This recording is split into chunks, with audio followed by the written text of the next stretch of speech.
कभी कभी ऐसा लगता है जैसे समय थम गया हो।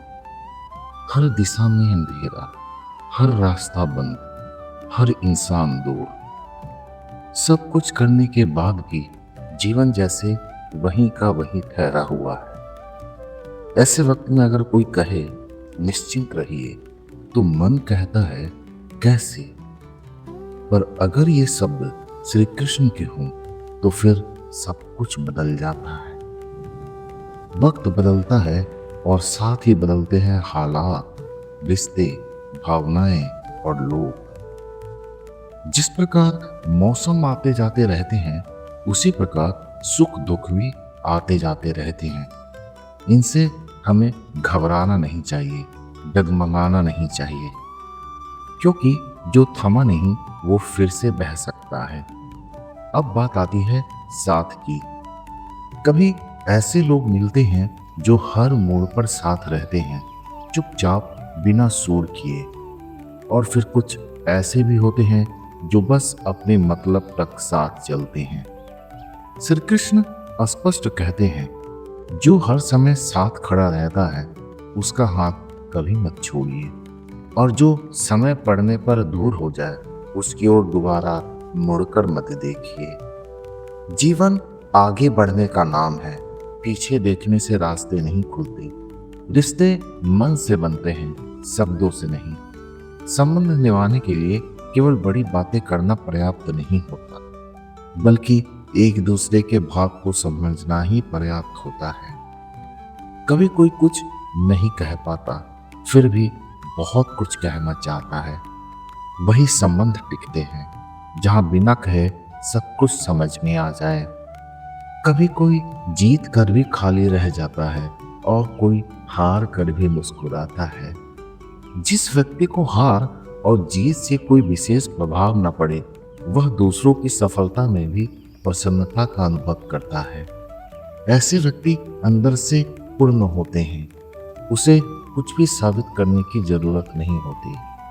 इंसान अपने जीवन में कई भूलें करता है, कभी जानबूझकर, कभी हालात के कारण। लेकिन क्या हर गलती की सजा होनी चाहिए? नहीं। न्यायालय में एक अपराध की सजा भी निश्चित है, लेकिन कृष्ण के दरबार में 100 गुनाह भी क्षमा हो सकते हैं। बस मन साफ हो, स्वीकार हो और आगे न दोहराने का संकल्प हो। जब सभी रास्ते बंद दिखें और हर ओर से नहीं सुनाई दे, तो मन टूट जाता है। पर उसी समय एक अदृश्य मार्ग खुलता है। जब सब रास्ते बंद हो जाएं, श्री कृष्ण एक ऐसा मार्ग खोलते हैं जिसे चाहकर भी कोई बंद नहीं कर सकता। पर उस राह तक पहुंचने के लिए विश्वास चाहिए, धैर्य चाहिए और कर्म की निरंतरता चाहिए। अब यदि मन में आशा हो तो दुनिया भी सहारा देती है, लेकिन यदि निराशा आ जाए तो सब उजाला भी फीका लगने लगता है। जीवन में आशा चाहे जितनी छोटी हो, फर्क नहीं पड़ता, लेकिन यदि निराशा आ जाए तो सब कुछ उल्टा पड़ जाता है। मन को आशा से जोड़े रखिए, चाहे परिस्थिति जैसी भी हो। अब एक छोटी सी बात जिसका असर बड़ा होता है। यदि किसी और से अच्छा व्यवहार चाहते हैं तो स्वयं किसी के साथ बुरा करके उसे निराश मत कीजिए। जीवन वही लौटाता है जो भीतर से दिया जाता है। कुछ लोग भाग्य पर दोष देते हैं, कुछ समय को कोसते हैं, पर सच्चाई यही है, जिस व्यक्ति का स्वयं के मन पे कोई नियंत्रण नहीं, वह वास्तव में स्वयं का ही शत्रु बन बैठता है। मन को साधे बिना कोई साधना पूर्ण नहीं होती। हृदय में बसे रहना, आंखों में छुपे रहना, केवल यही प्रार्थना है, हे कृष्ण सदा साथ रहना, क्योंकि वही साथ है जो कभी छूटता नहीं। हर दिन की शुरुआत कैसी होती है, यही तय करता है कि दिन कैसा जाएगा। कोई उठते ही शिकायत करता है, और कोई उठते ही चिंता में डूब जाता है, और कोई बस चुपचाप उसी बोझ के साथ उठता है जो कल तक भी हल्का नहीं हुआ था। पर जिस दिन उठते ही मन श्री कृष्ण के स्मरण में डूब जाए, तो दिन कैसा भी हो भीतर एक शांति बनी रहती है। श्री कृष्ण के स्मरण से जब दिन की शुरुआत होती है तो फिर कोई दिन बुरा कैसे हो सकता है। ऐसा नहीं कि जीवन आसान हो जाता है, पर उस कठिनाई को देखने का नजरिया बदल जाता है। अब घमंड की बात करते हैं। वो सबसे चुपचाप फैलता है, सफलता की आड़ में, तारीफों के नीचे और कभी कभी धर्म के भीतर भी फैलता है। घमंड जब पनपता है तो सबसे पहले वो विनम्रता को खा जाता है। यदि पाने की इच्छा हो तो पहले घमंड को छोड़ना सीखिए, क्योंकि जिसने घमंड छोड़ा उसके ऊपर श्री कृष्ण का हाथ अपने आप आ जाता है। कई बार जीवन में ऐसा भी होता है कि हम हारते हैं, गिरते हैं, टूटते हैं, पर फिर भी कोई दंड नहीं मिलता। क्यों? क्योंकि कुछ गलतियां सजा की नहीं, सीख की पात्र होती है। यदि जीवन की हर गलती से सीख ली जाए और उन्हें दोहराया ना जाए तो कृष्ण सजा नहीं देते, वो क्षमा दे देते हैं। अगर संबंध की बात करें तो कोई रिश्ता चाहे कितना भी पुराना हो, यदि उसमें सत्य नहीं बचा तो वो धीरे धीरे बुझ जाता है। पर जब संबंध श्री कृष्ण से जुड़ जाए तो फिर ये लोक ही नहीं, परलोक भी संवर जाता है। श्री कृष्ण के लगन केवल इस जीवन को नहीं, पर अगले जीवन को भी दिशा देती है। आजकल हर कोई सच्चा दिखना चाहता है, पर कोई अपने भीतर की सच्चाई से नहीं टकराता। कोई देना नहीं चाहता है, पर पाना चाहता है। कोई संस्कार लेना नहीं चाहता, पर सम्मान चाहता है। यदि लेने की इच्छा हो तो संस्कार लीजिए, देने की इच्छा हो तो दान दीजिए, और यदि छोड़ना हो तो सबसे पहले घमंड छोड़िए।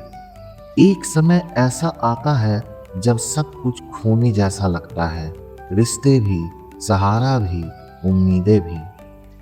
ऐसे में कुछ लोग पलट जाते हैं, कुछ बदल जाते हैं और कुछ बस अकेले रह जाते हैं।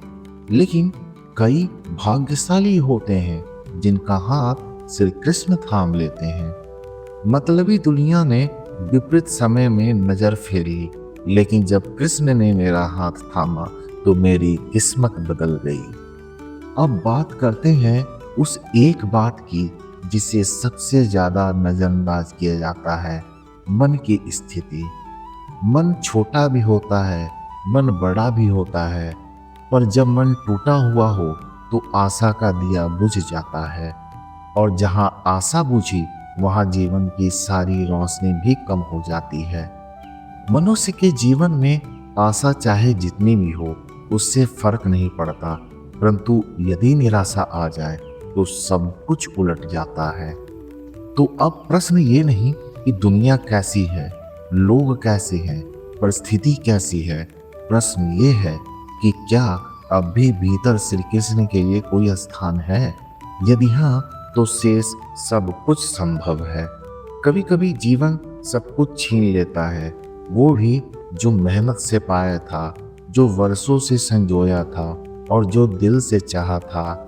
रिश्ते छूट जाते हैं, सपने टूट जाते हैं, और एक समय ऐसा आता है जब लगता है अब कुछ भी शेष नहीं बचा। पर वहीं से शुरुआत होती है असली भरोसे की। जब मन कहता है अब और नहीं हो पाएगा, वहीं से ईश्वर कहता है अब मैं करूंगा। श्री कृष्ण कोई दिखावे की कृपा नहीं करते, वो मौन में उतरते हैं।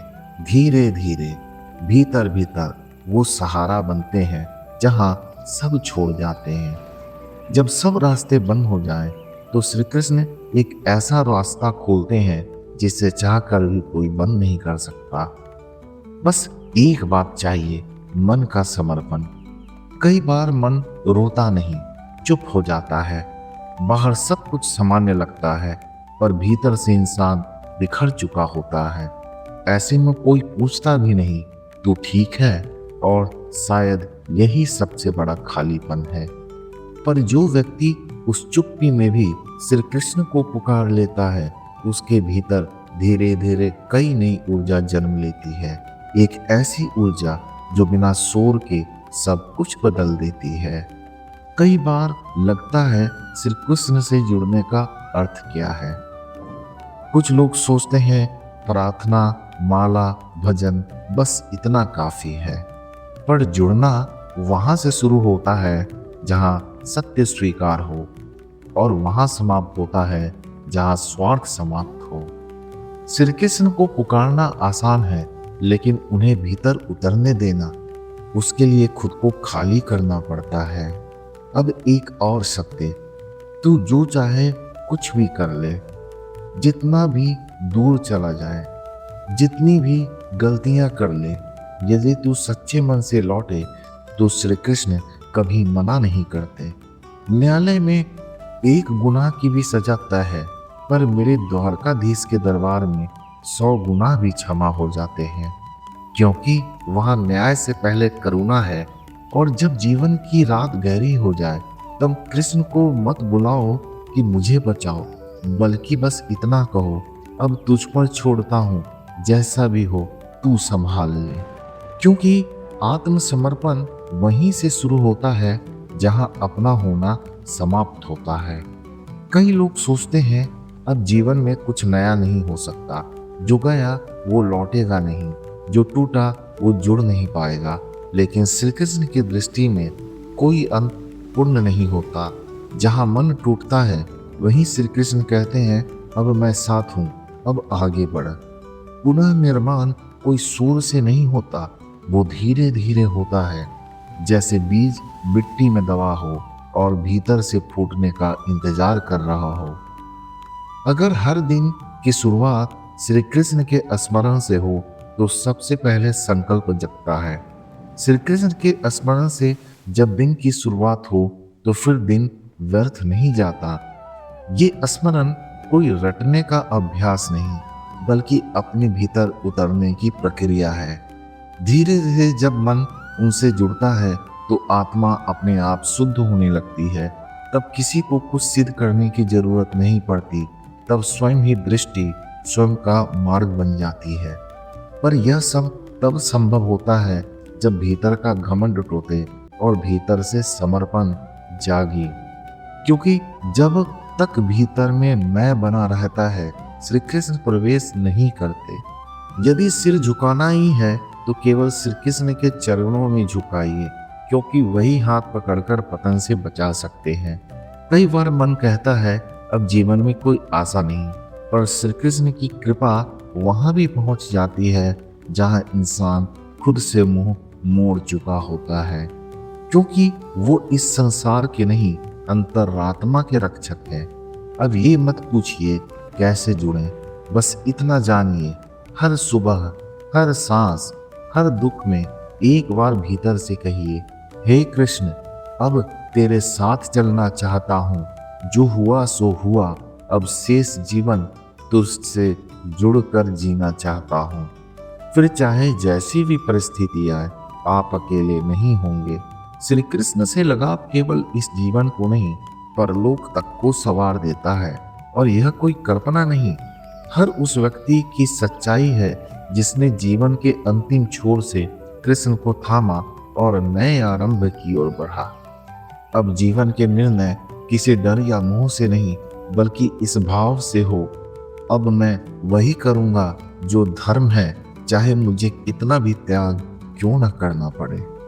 अब अंत में एक मौन वचन, यदि जीवन में पाने की इच्छा हो तो मांगना छोड़ दीजिए, यदि लेने की इच्छा हो तो संस्कार लीजिए, देने की इच्छा हो तो दान दीजिए, और छोड़ने की इच्छा हो तो घमंड को छोड़िए।